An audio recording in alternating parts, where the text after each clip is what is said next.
So I'm a day late here on this, but we're going to talk about a witch, a ghost, and a king. A witch, a ghost, and a king. So you might figure out already where we're headed. Go ahead and turn over to 1 Samuel 28. 1 Samuel 28. So I'll start in 1 Samuel 27. So we see David is still running from King Saul in that particular chapter, and he's decided to go to Gath, the land of the Philistines, in the hopes that Saul wouldn't chase him there, pursue him, and try to kill him. And sure enough, Saul didn't. Changed his route, didn't go there.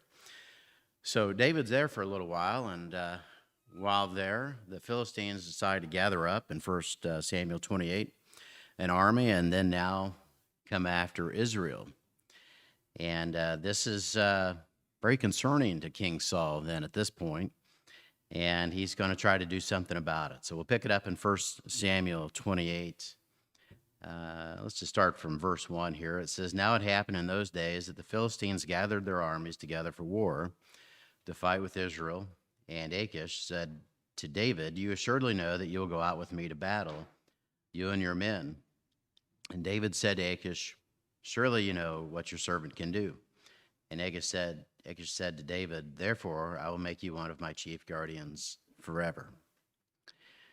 Now Samuel has died, and all Israel had lamented for him and buried him in Ramah, in his own city. And Saul had put the mediums and the spiritists out of the land. Then the Philistines gathered together and came and encamped at Shunem. So Saul gathered all Israel together, and they encamped at Gilboa. When Saul saw the army of the Philistines, he was afraid, and his heart trembled greatly. And when Saul inquired of the Lord did not answer him, either by dreams, or by Urim, or by the prophets.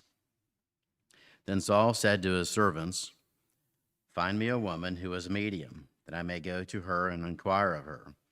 And his servants said to him, 'In fact, there is a woman who is a medium at Endor.' So Saul disguised himself and put on other clothes, and he went, and 2 men with him, and they came to the woman by night.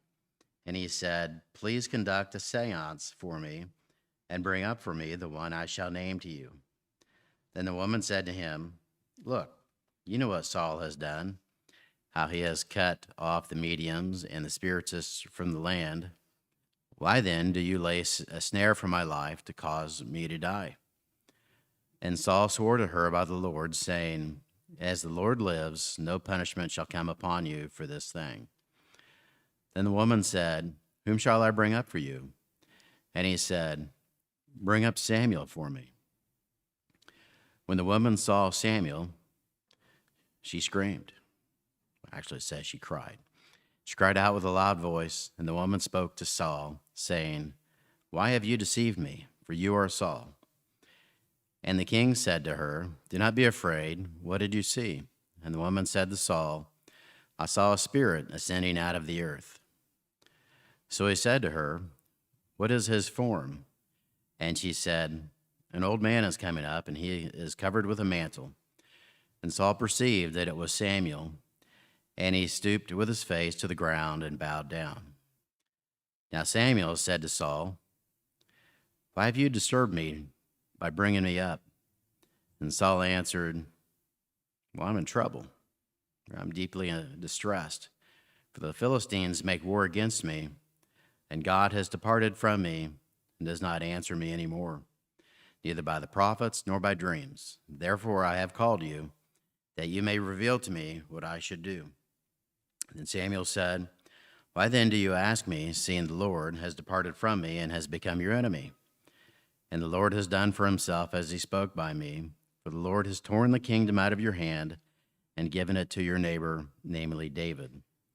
Because you did not obey the voice of the Lord, nor execute his fierce wrath upon Amalek. Therefore the Lord has done this thing to you this day. Moreover, the Lord will also deliver Israel with you into the hand of the Philistines. And tomorrow you and your sons will be with me. The Lord will also deliver the arm of Israel into the hand of the Philistines.' Then immediately Saul fell full length on the ground and was dreadfully afraid because of the words of Samuel. So we read the story. Not saying anybody goes around seeing ghosts or trying to call them up through a witch or a medium, but we can kind of relate to this a little bit. You know, Saul makes a comment about being in trouble, and what does he do? Well, he's trying to find somebody to help him. Sometimes we do that same thing, looking in places other than God to help us with those. So a few things we can learn from this story here about the witch, the ghost, and the king is from verses 5 and 6. God does see us, and he does know how we behave. We see that here in this story, where Saul sees this arm of the Philistines, and he's pretty concerned about this, that they have such a big army that they could destroy him. And he turns to the one person at that point that he thinks will listen, and that is God. But we see in that verse 6, God doesn't respond to Saul because Saul really didn't respond to God earlier when he was instructed to. There was mention of Amalek here in this story. And if you go back to 1 Samuel 15, you'll see that Saul was instructed to kill the Amalekites, those people, and Amalekites. And he's supposed to totally destroy them. The men, the women, the children, the animals, all of it. But what does he do? Well, first he saves Agag.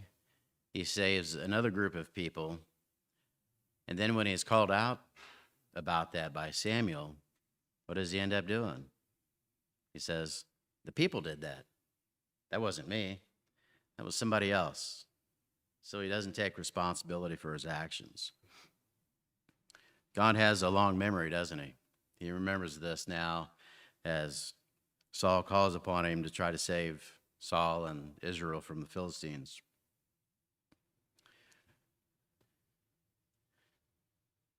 Ghosts won't save us. Sometimes maybe we look to the past or we look to people that we shouldn't, thinking that they will help us. What was Samuel's response to Saul when he gets called up? Well, first of all, it sounds like he's saying, what are you bothering me for? And what do you want? And Saul tells him what's going on. And what does Samuel tell him? We've already covered this. You didn't listen to God, and now you see the consequences of your actions. So we need to be careful about what we wish for and what we're asking for. We may not hear the answer that we would prefer. And then we'll see in Saul that he has a healthy fear for the Lord, or at least he has a healthy fear for what's happening to him at that particular time. We should have a healthy fear of the Lord. There's nothing wrong with that. Now we see here that Saul actually bows down to Samuel, but it wouldn't hurt us to bow down to God in those most frightful moments and leaning upon him for the guidance, asking God for the help. So I'll leave you with this. The one last thing, lesson that I seen out of this was down towards the end. And I think the last thing we want to hear from a ghost is that tomorrow you will be with me. Let's not take it to that extent. Let's lean upon the Lord in our efforts to serve him.